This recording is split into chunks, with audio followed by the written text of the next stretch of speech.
La copa de vino reflejó la luz ámbar cuando el abuelo Arthur la alzó. Alrededor de la mesa, la conversación fluía animadamente, los tenedores tintineaban contra la porcelana, las risas iban y venían. Entonces, su voz lo interrumpió todo. Claire, enséñame cómo has utilizado tu fondo fiduciario de $3 millones después de 25 años. El mundo se detuvo. Los tenedores quedaron suspendidos en el aire. Las llamas de las velas parecieron congelarse. Cada latido resonaba en los oídos de Claire mientras lograba susurrar, nunca conseguí uno. La sonrisa del abuelo se desvaneció. Su abogado, Collins, se adelantó desde la esquina del comedor privado y dejó un grueso fajo de declaraciones sobre el mantel blanco. El golpe resonó como un disparo. Antes de que nadie hablara, antes de que nadie se moviera, Claire lo vio, alguien en esa mesa tenía miedo. Alguien que no debería tenerlo. El pequeño apartamento de Seattle siempre olía ligeramente a café expreso y canela, gracias a los turnos de Jade en la cafetería de abajo. Esa noche, Claire estaba sentada con las piernas cruzadas en el sofá desgastado, con el portátil apoyado en las rodillas, terminando otro contrato de diseño UX. El pago apenas cubriría el alquiler, pero era algo. Siempre era apenas algo. Necesitas dormir, dijo Jade, entrando en la sala de estar con 2 tazas de té de manzanilla. Necesito terminar esto. Siempre tienes que terminar algo, dijo Jade, sentándose a su lado y recogiendo las piernas. ¿Cuándo fue la última vez que simplemente paraste? Los dedos de Claire se detuvieron sobre el teclado. No podía recordar. Siempre había otra factura, otra fecha límite, otra cuenta que no podía esperar. Nunca había tenido a nadie en quien apoyarse, ninguna red de seguridad. Solo café, terquedad y la certeza de que la independencia debía forjar el carácter, al menos eso era lo que su madre siempre decía. Al otro lado del lago Washington, en Bellevue, la casa de Monroe lucía impeccable. Un césped perfecto. Una corona navideña perfecta en la puerta. Luces navideñas perfectas, programadas para encenderse al anochecer. Dentro, Elaine Monroe acomodó un cojín por tercera vez, inspeccionando la sala con la precisión de una curadora de arte. Daniel, ¿has traído el vino que te pedí? Daniel Monroe levantó la vista del periódico. ¿Qué vino? La que te comenté. El martes. La de la cena de cumpleaños de Claire. Sí, de acuerdo. Lo recogeré mañana. Elaine apretó la mandíbula. Mañana es la cena. Dobló el papel lentamente. Entonces me voy ahora. Desde el pasillo, Lily entró con aire despreocupado, su brazalete dorado brillando con la luz. ¿Hay alguien escuchándome? Dije que Marco me sorprendió con una reserva en ese nuevo restaurante junto al agua. ¿Lo pueden creer? La expresión de Elaine se suavizó al instante. ¡Qué considerado! Te mereces a alguien que te trate bien. Lily sonrió radiant. Daniela sintió distraídamente. Ninguno mencionó que habían pagado la sorpresa de Marco directamente a la cuenta de Lily 3 días antes. Crecer en esa casa significaba aprender las reglas sin que nadie las dijera en voz alta. Lily consiguió la escuela privada. Lily consiguió el apartamento pagado por completo para que pudiera concentrarse en sus estudios. Cuando Claire necesitó ayuda para firmar su primer contrato de alquiler porque su historial crediticio era muy limitado, Elaine le dijo, no podemos sacarte del apuro siempre, Claire. Cada vez. Como si alguna vez hubiera habido una primera vez. A los 6 años, Claire había caminado por la orilla del mar con el abuelo Arthur. Su mano era cálida y firme alrededor de la de ella mientras las olas les acariciaban los pies. Un día, había dicho con voz suave como la brisa, me aseguraré de que estés a salvo pase lo que pase. Se había aferrado a esa promesa sin darse cuenta de que era algo más que un sentimiento. Era una pista. El restaurante resplandecía con luces ámbar y manteles blancos dispuestos como en un catálogo. Todo parecía preparado, otra foto familiar que luciría perfecta desde fuera mientras todos contenían la respiración para no moverse. Claire llegó directamente del trabajo, con la gabardina arrugada y el pelo alborotado por el viento. Elaine la miró de arriba abajo y luego se dedicó a alisar el pelo de Lily. Estás guapa, dijo Lily con una sonrisa fácil. Gracias. La cena transcurrió tal como se esperaba. Lily habló de su escapada de fin de semana, pagada por sus padres, aunque no mencionó ese detalle. Elaine sonreía radiante. Daniel bebió un sorbo de vino en silencio. El abuelo observaba todo con una expresión que Claire no pudo descifrar. Claire siempre ha sido muy independiente, dijo Elaine a la pareja de la mesa de al lado, con un tono cálido pero directo. Nunca necesitó mucho de nosotros. Las palabras resonaron como un golpe envuelto en seda. Claire se concentró en cortar el pollo, recordándose a sí misma que debía respirar. Lily hizo girar su pulsera. ¿Recuerdan cuando pensé que quería estudiar en el extranjero? Ustedes me apoyaron muchísimo. Daniel soltó una risita. Te lo merecías después de haber trabajado tan duro. Claire se quedó paralizada. Lily llevaba meses de vacaciones escolares. Los recuerdos la invadieron sin previo aviso. La vería en la autopista a medianoche, suplicando ayuda porque necesitaba el coche para ir a trabajar al día siguiente. Eres adulta, arréglatelas. Agotar el límite de la tarjeta de crédito para una grúa de emergencia, y seguir pagándola 2 años después. El semestre en que no pudo comprar los libros de texto. No podemos seguir sacándote de apuros. No es justo para Lily. Mientras tanto, el viaje de fin de curso de Lily a Europa ya estaba pagado por completo antes incluso de que hubiera hecho la maleta. El patrón siempre había estado ahí. Claire simplemente había dejado de mirarlo. La voz del abuelo interrumpió sus pensamientos. Levantó su copa y la habitación se quedó en silencio. Claire, ¿por qué no les cuentas a todos cómo has usado tu fondo fiduciario de $3 millones después de 25 años? Estallaron las risas. Lily soltó una risita nerviosa, creyendo que era una broma. El rostro de Elaine reflejó confusión, luego pánico, y finalmente una sonrisa forzada. El vaso de Daniel chocó con demasiada fuerza contra la mesa. ¿Qué fondo fiduciario? La voz de Claire sonó hueca. La que te preparé cuando tenías 3 años. Un escalofrío recorrió las venas de Claire. Nunca conseguí uno. El silencio se apoderó de la habitación. La sonrisa de Lily se desvaneció. Daniel apretó la mandíbula. Elaine miró a su hija como si hubiera hablado en lenguas. Alguien lo había cogido. Alguien de esta mesa. Elaine fue la primera en reaccionar, y su sonrisa volvió a aparecer con una rapidez asombrosa. Papá, estoy segura de que Claire lo malinterpretó. Siempre está distraída. Ya sabes cómo es. 28 años de lucha, borrados con una sola palabra. Distraído. El abuelo la ignoró por completo. Sus ojos permanecieron fijos en Claire. Nos vemos mañana por la mañana. En mi oficina. A las 10. No era una pregunta. Claire se puso de pie. Su silla rechinó contra el suelo. Pasó junto a los rostros inexpresivos, junto a la mesa perfectamente puesta, y salió a la fría noche de Bellevue. El aire le golpeó el pecho como un puño, pero siguió caminando. Pasó junto a ventanas iluminadas. Pasó junto a familias que reían. No lloró. No gritó. Simplemente repitió la misma frase una y otra vez. Nunca conseguí uno. Cuando llegó a su coche, le temblaban las manos. Su teléfono vibró. ¿Qué tal la cena?, preguntó Jade. Claire abrió la boca. No salió ninguna voz. El siguiente mensaje de Jade llegó inmediatamente: vuelve a casa. Pase lo que pase, lo solucionaremos. Pero Claire ya lo sabía, esto no era algo que pudieran solucionar. Era algo que había sido cuidadosamente oculto, meticulosamente enterrado, durante 25 años. La torre de cristal en el centro de Seattle seguía en silencio cuando Claire llegó a la mañana siguiente. La niebla se aferraba a las aceras. Las farolas se apagaban una a una. El despacho del abuelo olía a cedro y libros antiguos, cálido a pesar del frío exterior. Se sentó en un sillón de cuero, con una carpeta apoyada en la rodilla. Su rostro no reflejaba ira, sino decepción, lo cual era infinitamente peor. Te creé un fondo fiduciario cuando tenías 3 años, comenzó sin rodeos. $3 millones. Para protegerte, darte opciones, librarte de las dificultades. Hizo una pausa. Deberías haber tenido acceso a él en cuanto cumpliste 18. Claire pasó su 18º cumpleaños trabajando un turno doble en un supermercado y, al llegar a casa, encontró un mensaje de felicitación de su madre. Nada más. ¿Por qué no lo sabía? El abuelo le entregó la carpeta. Dentro, una serie de transacciones se extendían por las páginas. Retiros. Transferencias. Pagos. La mayoría recurrentes. Muchas sospechosas. Todas firmadas con los mismos 2 nombres. Elaine Monroe. Daniel Monroe.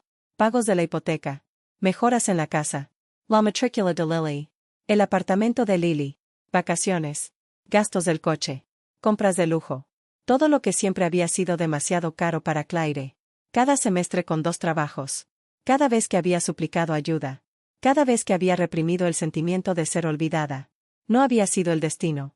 Había sido un robo. Contraté un equipo legal, dijo el abuelo en voz baja. Collins realizará una auditoría completa. Pero necesito que tú decidas hasta dónde llega esto. Claire se quedó mirando las firmas pulcras. Las 2 personas que se suponía que debían protegerla. Lo quiero todo. Todos los registros. Todos los recibos. $1. Quiero la verdad. El abuelo asintió una vez. Entonces les pediremos que vengan a una reunión. Quiero estar allí. Lo serás, dijo, inclinándose hacia adelante. Y Claire, no está sola en esto. La reunión estaba prevista para el jueves por la tarde. El cielo de Seattle parecía acero cepillado, tan denso que parecía querer penetrar en los pulmones. El abuelo insistió en que fuera en territorio neutral, una sala de conferencias privada en su edificio. La verdad era que quería que todo quedara documentado. Presenciado. Imposible escapar. Claire llegó temprano. Le sudaban las palmas de las manos a pesar del frío, pero caminaba con paso firme.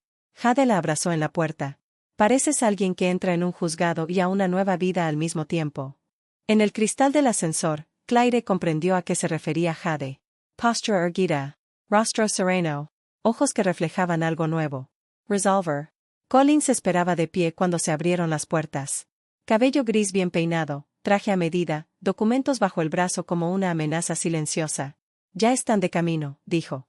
Dentro de la sala de conferencias, el abuelo estaba sentado a la cabecera de una larga mesa de madera. La tensión en su mandíbula indicaba que apenas había dormido. Al ver a Claire, su expresión se suavizó por un instante. Le tomó la mano, la apretó una vez y la soltó. Hoy no estás solo. La puerta se abrió de golpe. Elaine caminaba deprisa, con los hombros rígidos y el rostro con esa máscara de inocencia fingida que le resultaba tan familiar. Daniel la seguía, más callado, con la mirada buscando una salida. Lily iba la última, aferrada a su bolso, con una expresión que reflejaba confusión y preocupación a partes iguales. Le habían dicho que había un asunto familiar que necesitaba aclararse. Nadie le había dicho que ella formaba parte de él. Papá, no sé de qué se trata esto, pero arrastrarnos a algún evento formal. El abuelo levantó una mano. Scientate. No era ruidoso. No hacía falta que lo fuera. Se sentaron. Collins cerró la puerta, caminó hasta el centro de la habitación y colocó una gruesa pila de declaraciones sobre la mesa. El sonido, profundo e implacable, pareció resonar en las paredes. Lily se estremeció. Daniel tragó saliva con dificultad. Los ojos de Elaine se abrieron de par en par. Esas son sus firmas, dijo Collins. Más de 25 años de retiros, transferencias y pagos realizados del fondo fiduciario destinado exclusivamente a Claire Monroe. La habitación quedó en silencio. Collins comenzó a leer. Primer año, pagos de la hipoteca. Segundo año, reparaciones de la casa, reforma de la cocina. Pasó la página. Pagos de matrícula. No para Claire. Gastos del coche. Gastos de viaje. Saldos de las tarjetas de crédito. Alquiler del apartamento de Lily Monroe. Con cada palabra, algo dentro de Claire se desvelaba. No alegría. Ni siquiera ira. Claridad. Esto se está sacando de contexto, logró decir Elaine. Collins no pestañeó. El contexto es el abuso financiero de un beneficiario. La auditoría está completa. Claire miró fijamente a su madre, la mujer que había pasado su infancia diciéndole a la gente que Claire era demasiado sensible. Elaine no le hablaba a su hija. Estaba luchando por su imagen. Nosotros usamos el dinero para la familia, dijo Daniel con voz débil. No fue nada personal. La risa de Claire se le escapó antes de que pudiera contenerla. No es nada personal. Le temblaban las manos, pero su voz se mantuvo controlada. Cuando se me averió el coche y te supliqué ayuda, ¿eso no era personal? Cuando casi dejé los estudios porque no podía comprar los libros de texto? ¿Esa era tu idea de familia? Daniel se estremeció como si le hubieran dado una bofetada. Elaine contuvo el aliento, alzando la barbilla. Claire, siempre tuvimos la intención de devolver el dinero cuando. ¿Cuándo? Espero Claire. ¿Cuándo cumpla 40? ¿50? ¿O nunca? El abuelo se inclinó hacia adelante. Le robaste a un niño. La garganta de Elaine se contrajo. Papá, teníamos facturas. Todos tenemos facturas, dijo fríamente. Pero no todos roban a su propia hija para pagarlas. Lily finalmente habló, con la voz quebrada. Mamá, papá, ¿usaron su dinero para mi apartamento? ¿Para mi escuela? Cariño, dijo Elaine, temblando ahora, queríamos que tuvieras todas las oportunidades. ¿Y yo no?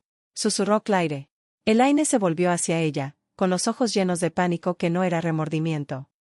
Claire, siempre has sido tan independiente. Nunca pediste mucho. Claire se inclinó hacia adelante. No te lo pregunté porque me dijiste que no podía. Porque cada vez que acudía a ti, me hacía sentir que necesitar algo era una carga. El silencio que siguió fue denso. Denso en todo aquello que ya no podía negar. El abuelo golpeó la mesa una vez. Le revoco su autorización financiera con efecto inmediato. Elaine se sobresaltó. No puedes hacer eso. Puedo, dijo fríamente. Y lo he hecho. Daniel se dejó caer en la silla como si 25 años de peso le hubieran caído encima de golpe. Lily miraba fijamente la mesa, tapándose la boca con las manos. Collins deslizó los documentos hacia Claire. Esto te transfiere el control total de los bienes restantes del fideicomiso.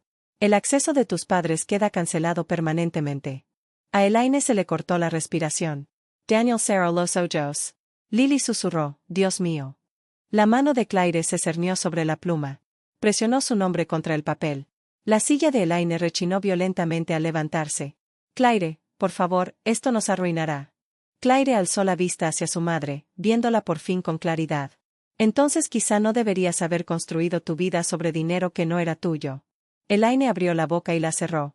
Le temblaban las piernas.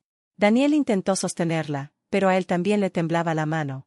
Estuvieron a punto de derrumbarse. Y por primera vez, Claire no se sintió culpable. Cuando terminó la reunión, la sala se sentía vacía, como si todas las mentiras hubieran sido arrancadas de las paredes, sin dejar lugar donde esconderse. Elaine y Daniel salieron primero. Su madre temblaba, guiada por su padre con una mano apenas firme. Lily se quedó un rato, mirando con una mezcla de culpa y algo que casi parecía una disculpa. No lo sabía, Claire. Claire asintió. No era perdón. Tampoco era ira. Era un comienzo. En las semanas siguientes, todo cambió. Collins finalizó las transferencias legales. Los bienes restantes del fideicomiso quedaron a nombre de Claire. Sus padres fueron notificados de las posibles consecuencias civiles si intentaban interferir u ocultar cualquier mal uso adicional. Por primera vez en sus vidas, se enfrentaron al peso de sus decisiones sin protección. El abuelo visitó a Claire en su nuevo apartamento, un lugar modesto en Seattle, pero suyo como ningún otro. Recorrió lentamente las habitaciones, tocando las paredes, sonriendo con silenciosa aprobación. Te lo mereces. Te lo merecías desde el principio. Claire no le contó que había llorado la primera noche que durmió allí. Mitad pena, mitad alivio. Pena por la familia que nunca tuvo. Alivio por la vida que por fin podía construir. Pasó más tiempo en el parque junto al agua, dejando que el aire invernal disipara los últimos vestigios del dolor. No estaba curada, todavía no. Pero ya no se ahogaba. Por primera vez, el silencio que la rodeaba no le pareció algo robado. Sentía que era algo que le pertenecía. Su abuelo le había dicho una vez, cuando era pequeña, que la seguridad no se trataba solo de estar protegido, sino de saber quién estaba a tu lado cuando la verdad finalmente saliera a la luz. Ahora lo entendía. La familia no se definía por la sangre ni por los apellidos. Se definía por la honestidad, la responsabilidad, por las personas que no desaparecían cuando la verdad resultaba incómoda. Claire no odiaba a sus padres. No creía que llegaría a hacerlo jamás. Pero había aprendido que la distancia podía ser un acto de amor. Amor por sí misma, por la vida que por fin se le permitía construir, por la paz a la que se negaba a renunciar de nuevo. En una fría mañana de marzo, Claire estaba de pie junto a la ventana de su apartamento, con un café en la mano, observando cómo la ciudad despertaba. Jade apareció a su lado, aún en pijama. Te ves diferente, dijo Jade. ¿Diferentes en qué sentido? Como si por fin pudieras respirar. Claire sonrió. Era cierto. El aire se sentía más ligero. El peso que la había oprimido durante 28 años, el peso de ser olvidada, ignorada, borrada, por fin había desaparecido. Ya no era la hija callada. Ella era simplemente Claire. Y eso fue suficiente.